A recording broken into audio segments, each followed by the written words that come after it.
Hi everyone, my name is Lisa. I am with Lifetime, one of the master trainers and a yoga teacher here in Mount Laurel, New Jersey. During our trainings for Surrender, which is our yin format, we get the question a lot, can we use props? Lifetime has all these pretty blocks and blankets and bolsters, and there are some misconceptions on whether or not they can be used in a yin class. So we're going to talk about that today. So the simple answer is yes. The more complicated one is you have to know how to use them. So when you open the door and you peek into a surrender class, it could easily look like a restorative class. Low lights, soft music, everybody lying on the floor or sitting down. But there's a big difference between restorative and yin. Restorative, we're using props to get comfortable.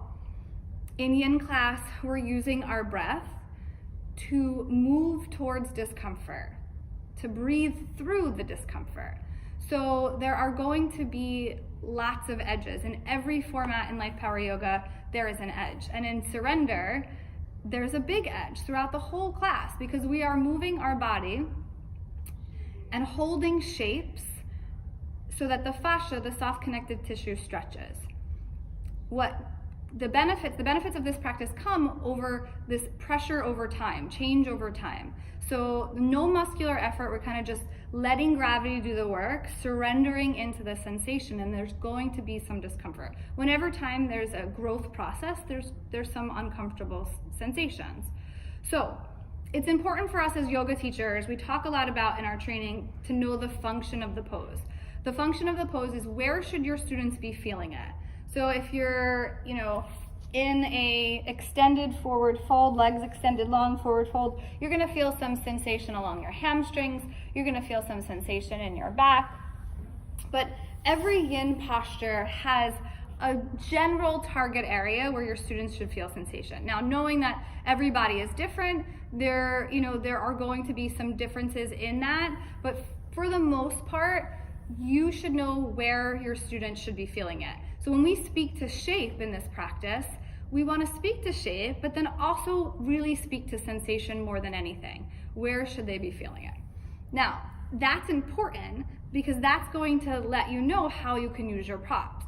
You can use props if it's supporting a different area of the body. So for example, in Sleeping Swan or Pigeon, the function is the hip, right? To get into the sensation in the hip.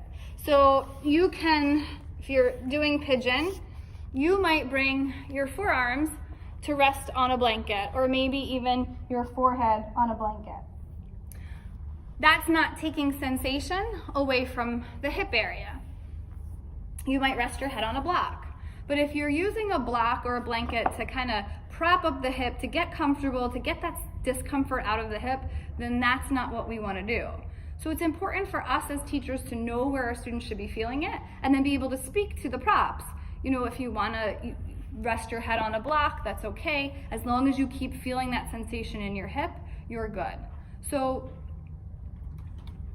think about function of the pose, and then if that prop is taking away from that sensation, or if the prop is actually helping you find sensation. For example, for some people, if they bring the soles of their feet together and they lean down, they can't find any sensation there. They're maybe very flexible and their head could be all the way down to their feet and they get no sensation in the groin. If they need to find more sensation, they might put their feet up on a prop in order to find more sensation in that leaning forward. Maybe their head comes above. Again, we're not pulling or reaching or grabbing or anything, just kind of letting gravity do the work. But by lifting my feet on the block, I'm actually using the prop to find more sensation, to move towards discomfort. So not pain, but discomfort. There's a fine line there. We always want to be able to speak to that. So I hope that answers the question. Yes, you can use props, but the props are not to make you comfortable in the function in that area, the target area of the pose.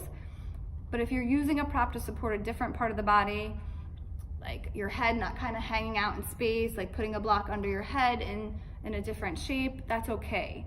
But keep moving towards the edge. Keep moving to that space where anything more is too much, anything less is not enough. We're guiding our students to breathe through all the ups and downs in the practice, all the ups and downs in their lives, and you will feel successful. Your students will feel that healing change in their body. Love you guys. Please feel free to reach out with any questions. Keep exploring, keep practicing. Namaste.